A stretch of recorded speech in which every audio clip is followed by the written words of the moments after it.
Pero, aparte del rol que juega el imperialismo norteamericano y sus estrategias, dejémoslo ahí, porque eso existe y juega. ¿Qué pasa dentro de Venezuela?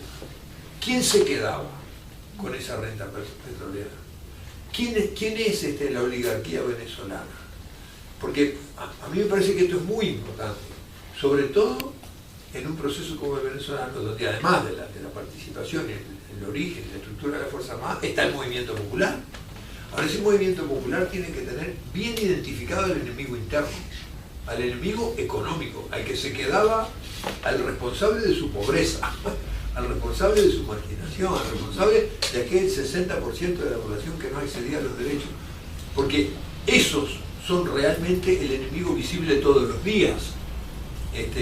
Yo miro mucho Telesur, trato de estar informado, de seguir el proceso, porque es obligatorio para todos nosotros seguirlo, y con frecuencia veo referencia al interés imperialista, pero no veo mucha referencia al interés de fulano de tal, que es un oligarca, que es un explotador, que maltrató al pueblo, que es dueño de esto y de esto y de esto, para que la gente lo identifique y tenga clara la cara contra la del que está luchando, porque para el pueblo es medio bravo tener la cara de un marine, para pensar que va a luchar contra él. Entonces, a mí me parece que en la comprensión del proceso político venezolano, quizá a todos nosotros nos están faltando elementos. Recién hacías mención a que la oligarquía decidió poner en primera línea a sus propios integrantes, porque los intermediarios ahora ya no cumplen el papel que cumplían antes. Eso pasó también aquí en Uruguay en cierto momento, donde la oligarquía ya, aquellos que le hacían los mandados y organizaban las cosas para su beneficio, dejaron de hacerlo por incapaces. Entonces tuvieron que ellos crear su propia estructura. Bueno, al fin y al cabo vamos a dirigir nosotros las cosas. Y me parece, este es un aspecto que es importante tenerlo en cuenta, porque si nosotros estamos dispuestos a dar una lucha continental contra la desigualdad, contra las injusticias y por una sociedad socialista en el futuro y en lo inmediato menos desigual, es importante que tengamos bien claro qué es lo que está pasando concretamente en cada lugar, porque yo sé que esos oligarcas son los que apelan a los intereses externos. Y los americanos tienen su partido que jugar y el interés imperial que tienen de controlar América Latina. Pero siempre que haya condiciones internas que se lo permiten, ¿no? Porque ¿por qué ahora van a Venezuela y ahora no van a Ecuador? ¿O no van a Bolivia? ¿Hay algún motivo que hay que estarlo analizando permanentemente? Lo que tenemos en la cabeza es que esto es una lucha global y que va a seguir. Y que no empezó ahora. Ahora decidieron apretar el botón. Pero esto ya venía preparándose de antes. Entonces, ese es un aspecto que a mí me interesa escuchar, lo que ustedes nos puedan explicar o razonar o comunicarnos, porque este asunto no es Venezuela contra el imperialismo. Este asunto es el pueblo venezolano por su futuro, donde interviene el imperialismo para defender los intereses de la oligarquía y de sus intereses imperiales. No sé, esto es discutible, esto que estoy diciendo, ¿no? A mí me parece que eso es un asunto que creo que es importante. Los americanos están jugando en este momento a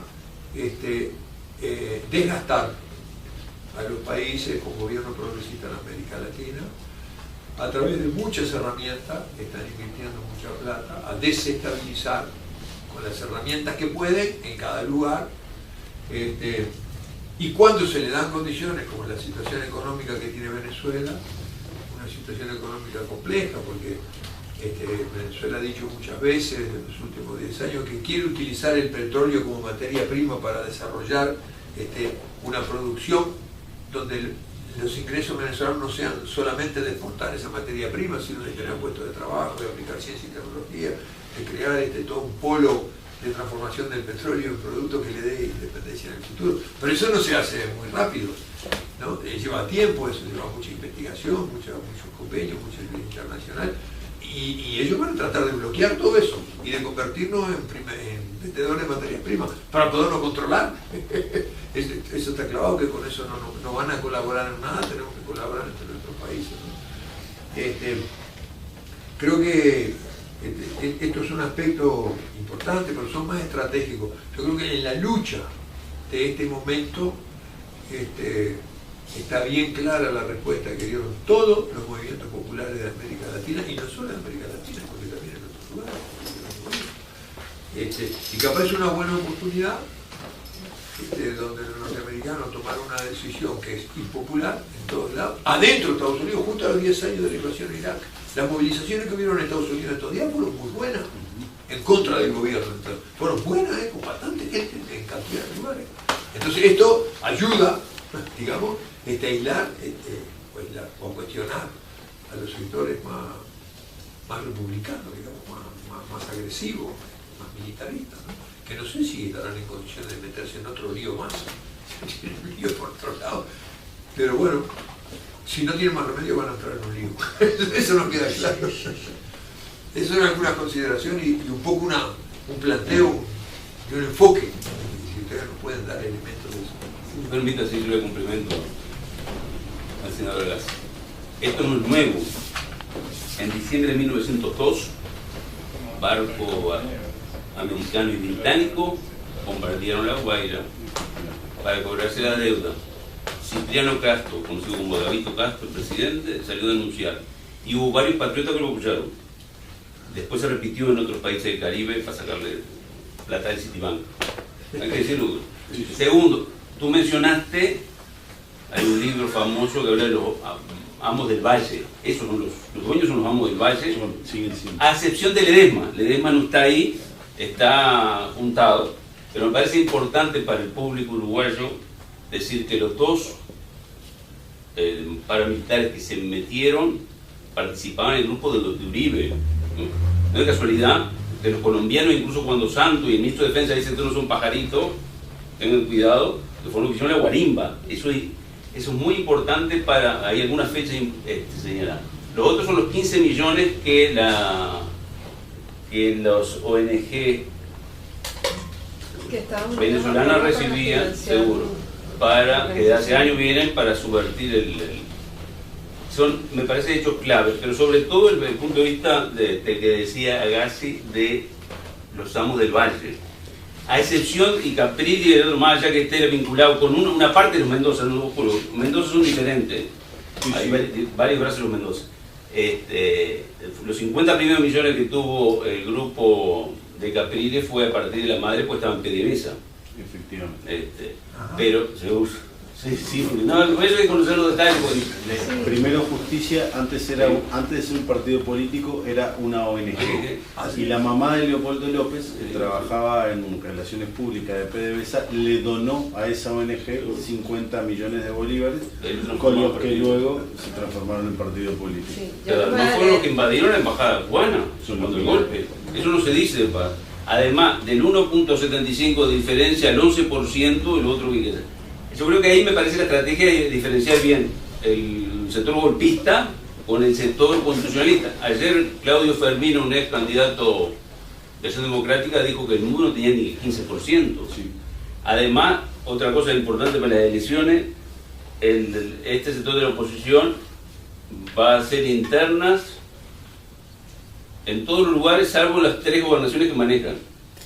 Eso es muy importante desde el punto de vista democrático, pero van a elegir a dedo. De los 27 partidos que fueron el MUD, solamente 3 firmaron la declaración. Es importante para diferenciar los grupos que están detrás, pero sobre todo me parece, para contestar la pregunta que decía el senador Agassi, son los amos del valle, el viejo libro, porque como la historia se repite. Lo otro que me parece, el golpe azul, los 14 de estos muchachos que habían, miren en YouTube, pueden encontrar el avión Tucano ese, que eran los brasileños que generalmente le tienen que vender al gobierno, le habían vendido a Blackwater. Blackwater era la compañía que tenía Cheney, que le cambiaron de nombre para que no se supiera más. Lo tienen en Nevada, están las matrículas además. Eso es lo que hay que decir. Está en la matrícula y se los llevaban mercenarios a Irak y a Colombia. Eso es lo que iban a atacar ahí. Seguro, privatizaron todo, ya está privatizado hasta la empresa. Eso es muy importante, yo creo que mostrar y denunciar, porque eso, para algunos que seguimos la realidad, sabemos, pero generalmente no está en el curso. pero sobre todo lo otro más importante que decía Agassi es las características económicas y por qué tanto en el grupo petrolero, cuando se sintieron demasiado grabados y la meritocracia tuvo que actuar, ahora están actuando de vuelta para tratar de romper. Yo creo que ahí hay mucha información a entregar sobre la realidad y sobre todo los cambios en las elecciones previstas, no sé si para diciembre o cuándo es. Septiembre. En septiembre yo creo que se equivocó, Samper había puesto porque la planificación de UNASUR estaba en septiembre y no tenía nada que ver, parece que era en diciembre. Pero después él hizo la autocrítica, porque son la autoridad venezolana que tiene que decir, no Samper, que lo había hecho de una planificación errónea que había. Él se hizo la autocrítica. Normalmente sería noviembre, diciembre, pero son las que tienen que anunciar. Sí, todavía está por definirse la fecha de las elecciones legislativas. Claro, ese es los amos del valle, la aristocracia tradicional venezolana, que son pocas familias y siempre lo han sido, o sea, y era esa democracia, esa oligarquía que entendía que la democracia es un sistema de gobierno de élites y ellos son la élite que deben gobernar. Tanto es así, bueno, por ejemplo, les pongo un ejemplo: Leopoldo López. Leopoldo López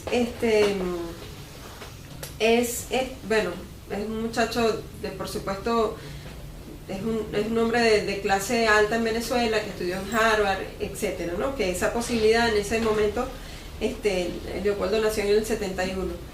En esos momentos, los 80 y tanto que él estudió fuera, esa posibilidad la tenían pocos venezolanos en Venezuela. Es hijo de una familia adinerada. Por ejemplo, en el 45 su abuelo materno se convierte en ministro de Agricultura del gobierno de Rómulo de Betancourt, Adeco, en ese proceso donde se da la inclusión de empresarios en los ministerios y organismos gubernamentales de esa democracia punto fijista. Y como ya lo decían, bueno, la mamá ocupaba un puesto de directora en Petróleos de Venezuela, en PDVSA, y desde allí financia el surgimiento de la ONG de Leopoldo López, que después primero Justicia, que después se convierte en partido político. María Corina Machado, por ejemplo, también es hija de Enrique Machado Zuloaga, accionista de Civenca, familia de Guillermo Zuloaga, que es accionista de Globovisión, del Banco Federal. La familia Machado Zuloaga era de los mayores accionistas de la electricidad de Caracas, del Banco Mercantil, de la empresa aérea venezolana Viasa, Inversiones Tacoa, etc. Leopoldo López, por ejemplo, su familia dice que Leopoldo, desde que nació, él está destinado a ser presidente de la República. Entonces, que bueno, tiene que conseguir la manera de hacerlo porque él nació con esa...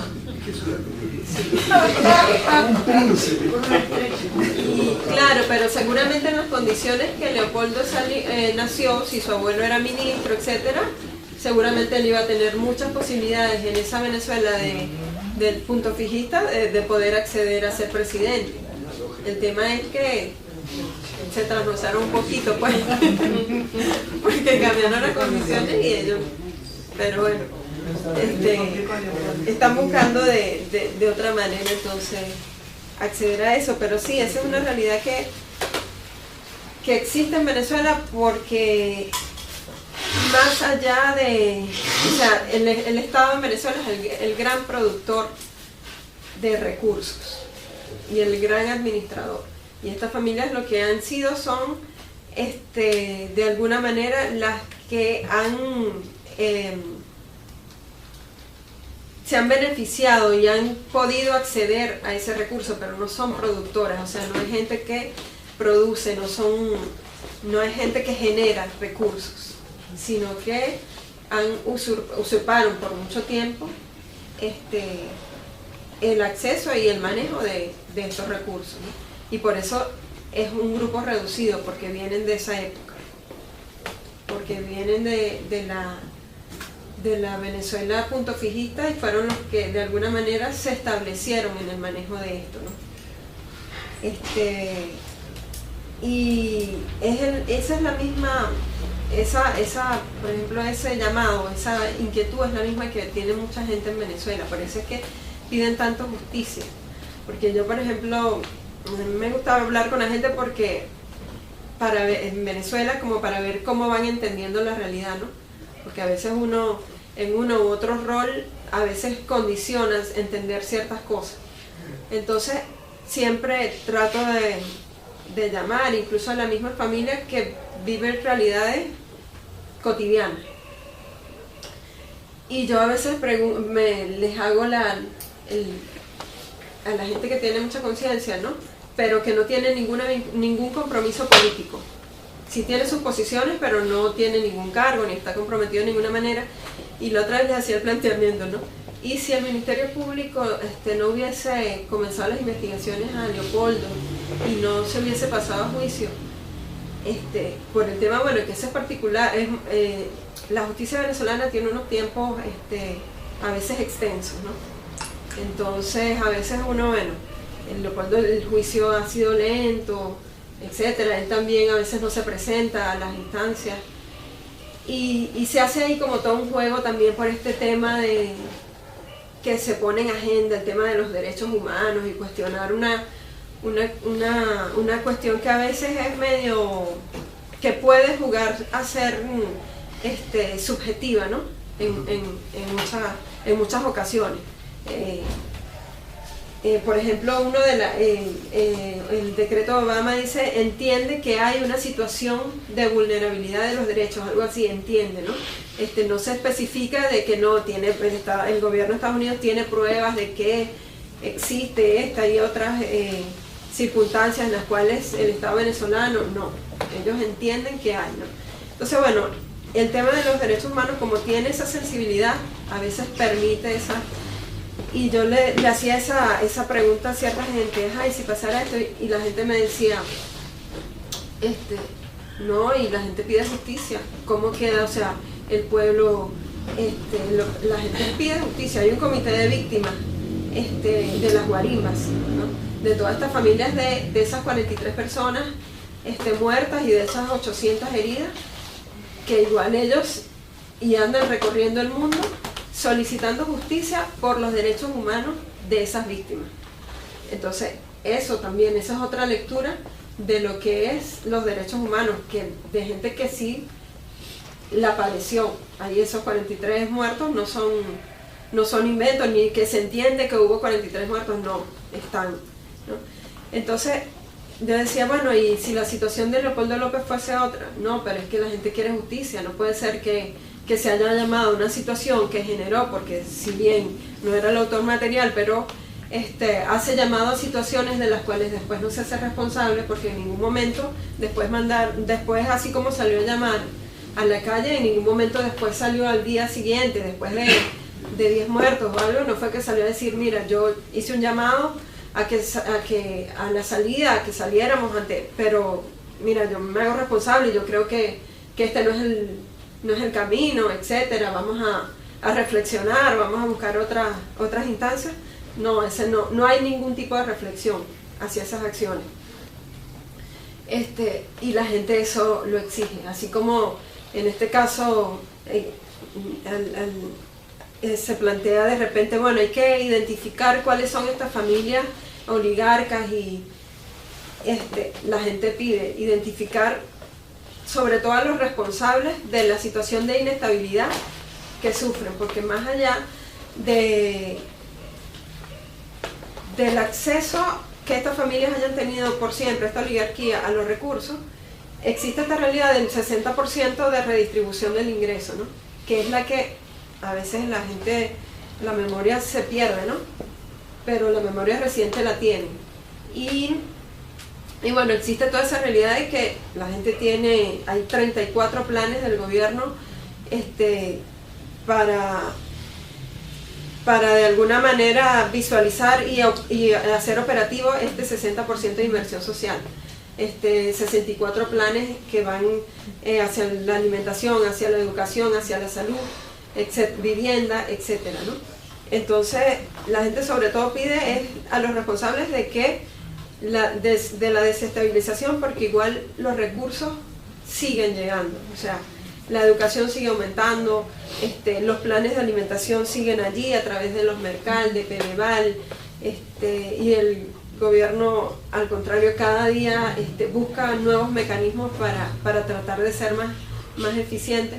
Entonces, la gente busca más es hacia los responsables de la inestabilidad política, más que del tema económico, porque a pesar de toda la guerra que hay, existe, por ejemplo, el salario mínimo y el salario en general, anualmente o varias veces al año se está ajustando, ¿no? Y se está aumentando en algún porcentaje el salario.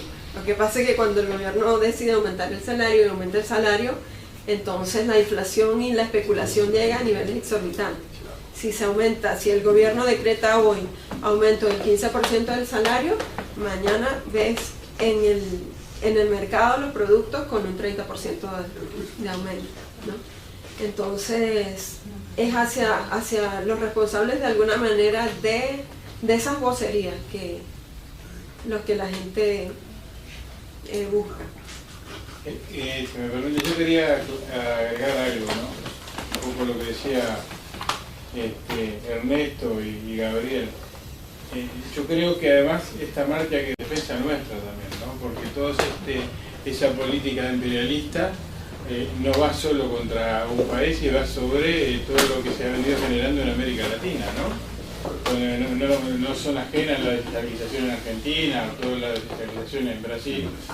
Entonces no podemos hacer eso que, bueno, primero fueron por esto, ¿no? Como decía Bertolt Brecht, y todos sabemos lo que pasa.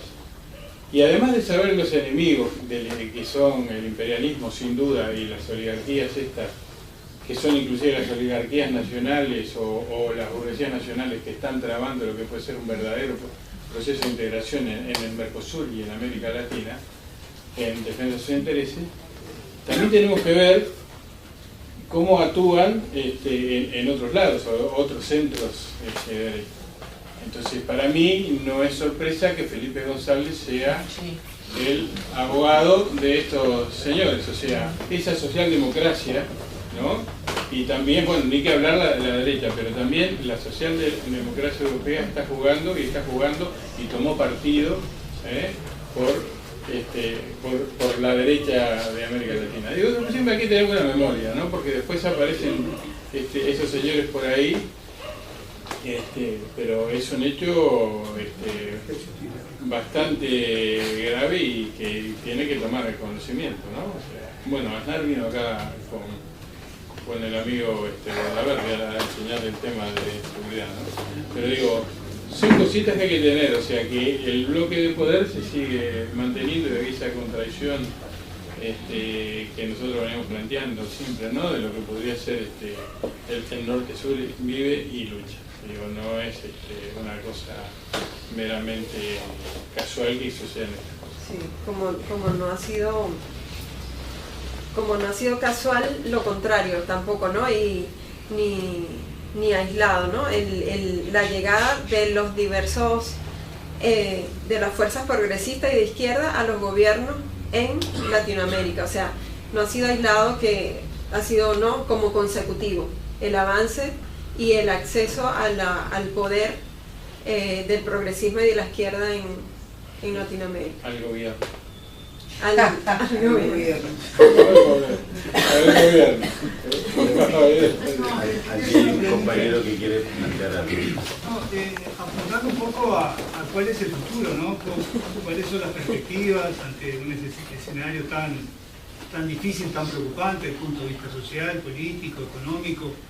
Cuáles son las principales líneas estratégicas que se está planteando el gobierno y un poco el pueblo, porque bueno, el gobierno solo tampoco.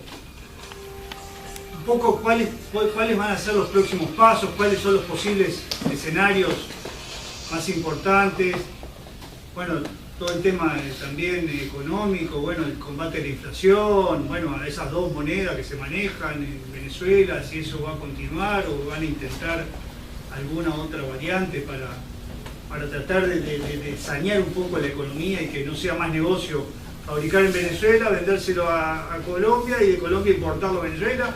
Por eso que se habla de que los venezolanos salen, compran un boleto en el extranjero para conseguir divisas para venderla al mercado negro. Bueno, ¿qué es lo que se plantea de aquí a 2 años, 5 años? Porque uno, no sé, lo que se ve que es esto mucho tiempo así, es una bomba que en cualquier momento, más allá de Estados Unidos, también hay problemas internos serios.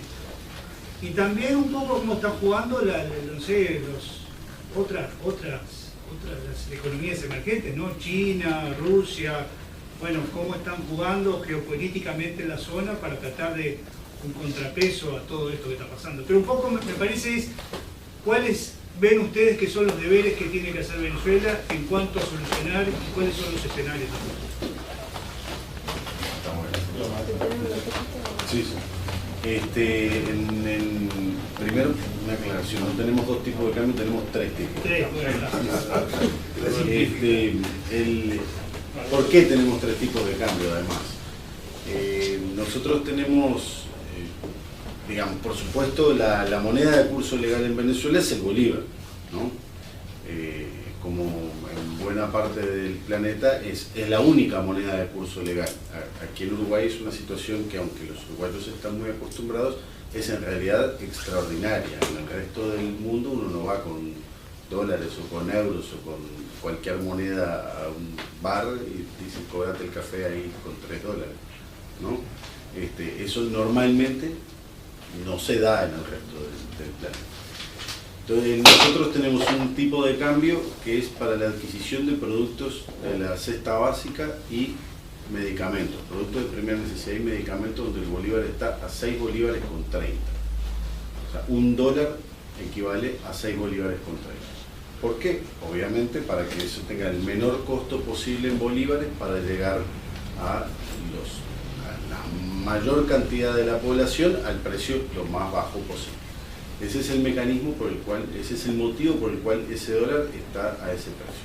Es en definitiva un mecanismo para subsidiar la adquisición de esos productos sin utilizar subsidios directamente, o sea, sin poner el Estado plata en metálico para la adquisición, para la producción, adquisición o aportación de esos productos. En ese caso el dólar está a 6.30.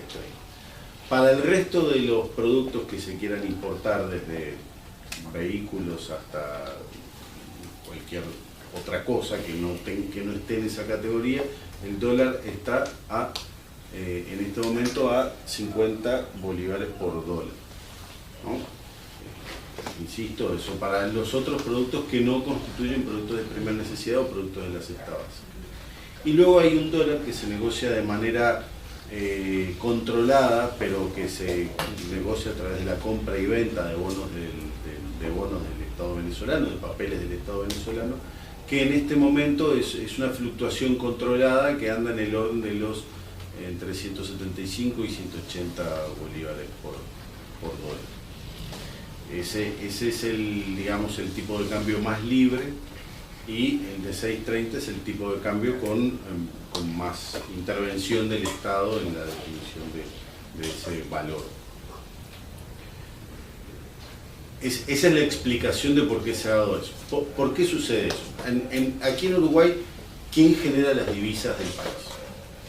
Las divisas del país las generan las empresas públicas y privadas, que venden servicios al exterior o que venden productos al exterior. Por ejemplo, las vaquitas que Uruguay vende, o las naranjas, o la energía que se le vende a Argentina, en fin, eso genera dólares, y esos dólares son los que el país dispone para la utilización, para la adquisición de los mismos productos que Uruguay importa, etc., ¿no? Eso es lo que, de esa manera, se obtienen los recursos. En Venezuela, el 96% de las divisas las produce el Estado a través de la explotación del petróleo. No son los empresarios los que generan divisas, quienes generan divisas es el Estado. Y el Estado tiene la obligación de defender esas divisas, que son patrimonio de todos los venezolanos, no del empresario que compró o vendió tal o cual cosa. Ese es un tema que en realidad es una tensión que desde la nacionalización del petróleo, desde la auténtica nacionalización del petróleo, porque la nacionalización del petróleo del 76 fue una excusa para que las petroleras internacionales se llevaran el petróleo de Venezuela más barato y en más cantidades. desde que se ha producido la auténtica nacionalización del petróleo con el gobierno del comandante Chávez, pues bueno, la pelea está por quién se apropia de esos dólares o qué se hace con esos dólares. Por eso era la conversación del principio sobre el papel de la renta petrolera y del control del recurso del petróleo. Es una pelea contra grandes capitales. Videgain hablaba de los amos del Valle. Los amos del Valle es una maravillosa novela de Herrera Luque, donde describe la sociedad venezolana colonial, una sociedad dividida en estamentos de una rigidez escandalosa, y los amos del Valle, Caracas es un valle, el Valle de Caracas, los amos del Valle eran las 5 o 6 familias propietarias en realidad de todo. Todo era propiedad de esas familias o todo lo controlaban esas familias. Sigue siendo la pelea contra esa misma gente. Esa misma gente compró a José Antonio Páez, uno de los líderes de la lucha independentista venezolana, junto con Simón Bolívar, lo compró. Hizo que Páez expulsara a Bolívar de Venezuela, le retirara el pasaporte venezolano y amenazara a la Gran Colombia de que si no se expulsaba a Bolívar, si Bolívar seguía siendo presidente de Venezuela, se retiraba, etcétera, que es el motivo por el cual Bolívar termina sus días de la manera tan desoladora en la que lo terminó. Y esa misma aristocracia se ha mantenido en el poder o ha tenido a sus siervos en el poder durante todo este periodo. Entonces, es una pelea, para responder al compañero, ¿cuándo se resuelve esto o cómo se resuelve esto? Está difícil, porque es una pelea contra titanes que además tienen casi 500 años por detrás, siendo los amos del Valle. De todas formas, el pueblo venezolano organizado es el que ha dado esa pelea, porque hay que ver cómo ha resistido nuestra gente haciendo cuadras de colas para comprar un paquete de pañales. Cómo ha hecho cuadras de colas o ha pagado precios increíbles por la harina pan, que como ustedes saben para nosotros es un artículo fundamental en la dieta venezolana. Es como más que la yerba. Pero lo que ha padecido nuestra gente y que de manera disciplinada lo ha soportado, porque en el 89 lo mismo hubiera generado la debacle, los saqueos, el desastre, pero hoy la gente se comporta con unos niveles de disciplina importantísimos, con enojo, sí, claro, con enojo por tener que estar en esa situación, pero insisto, con una disciplina y con una conciencia que también demuestran hasta dónde llegó el trabajo del comandante Chávez en construir esa conciencia colectiva. ¿Cuál es el futuro entonces? Bueno, una de las cosas más importantes es que a pesar de la bajada de los precios del petróleo y a pesar de la guerra económica, el Estado venezolano determinó continuar con los programas sociales, continuar con la construcción de viviendas que se espera este año llevar hasta casi 2 millones de viviendas, continuar además con las políticas de defensa del salario porque es cierto lo que comentaba la compañera Elena, pero también es cierto que todos los años aumenta el salario y se supera la inflación del año anterior. Entonces, a pesar de que la burguesía utiliza esa excusa para aumentar precios y pelear y raspar esa renta, pues lo cierto es que al año siguiente se recupera también esa situación. Entonces, el pueblo venezolano va a mantener esas conquistas.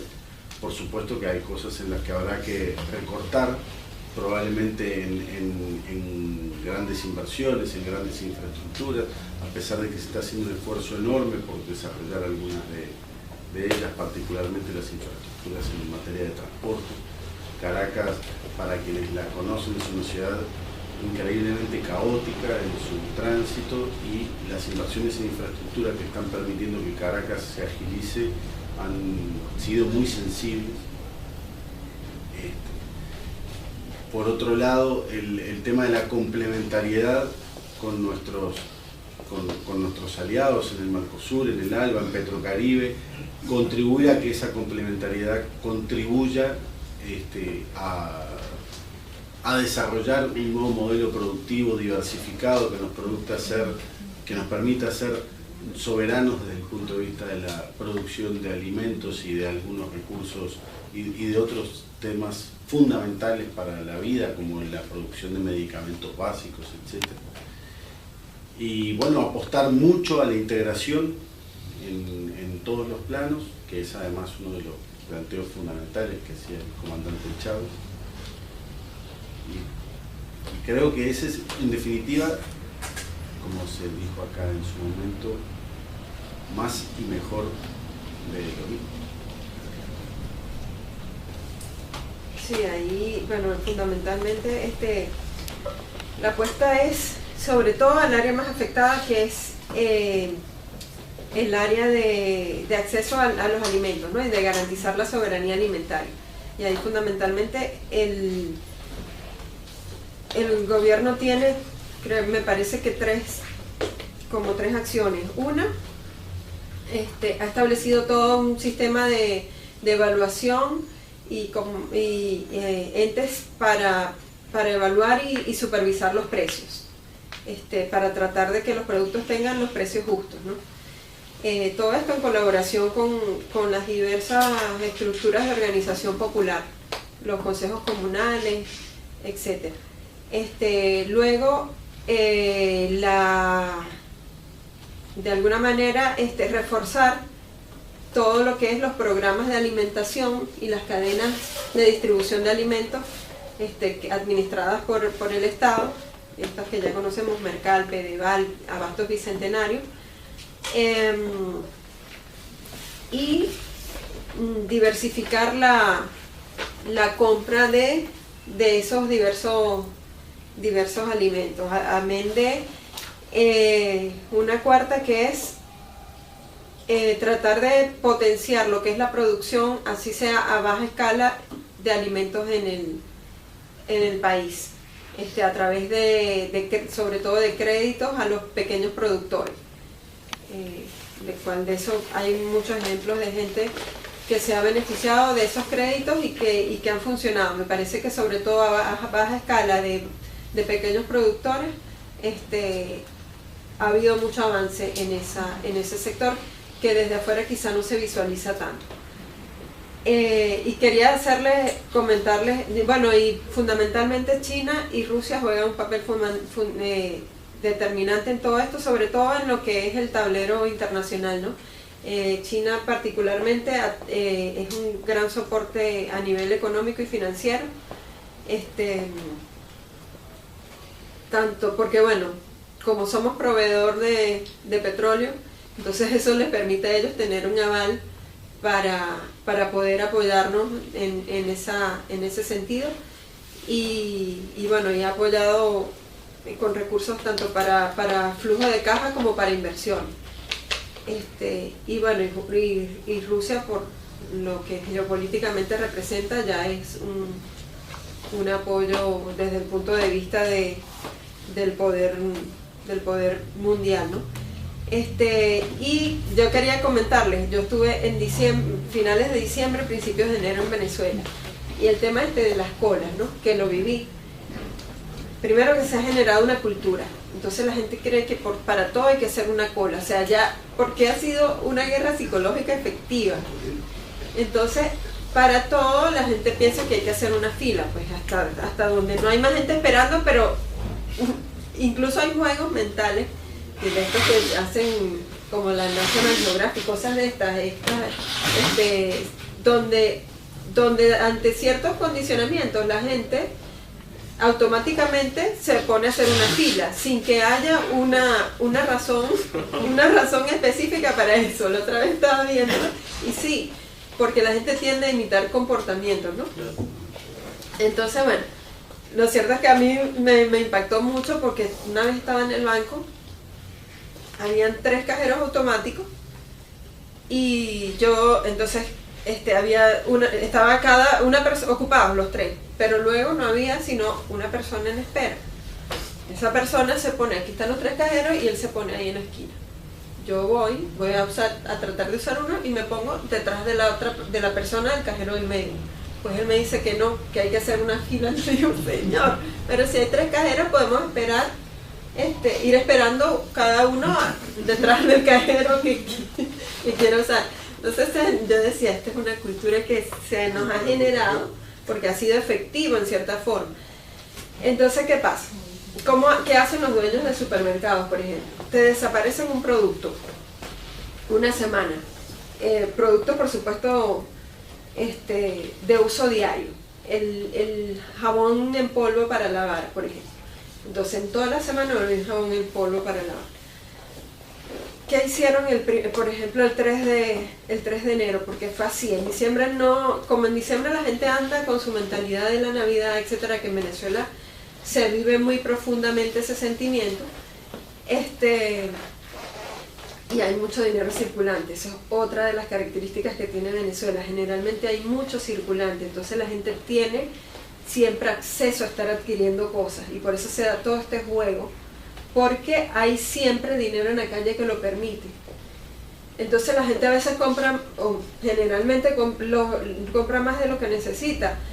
El porcentaje de adquisición de productos en Venezuela ha aumentado en porcentajes importantes de un año a otro. Por ejemplo, comparar en el 2015, por ejemplo, en enero de 2015 se adquirió 30% más de lo que se adquirió en enero de 2014, cuando la población no creció en un 30%, de ninguna manera.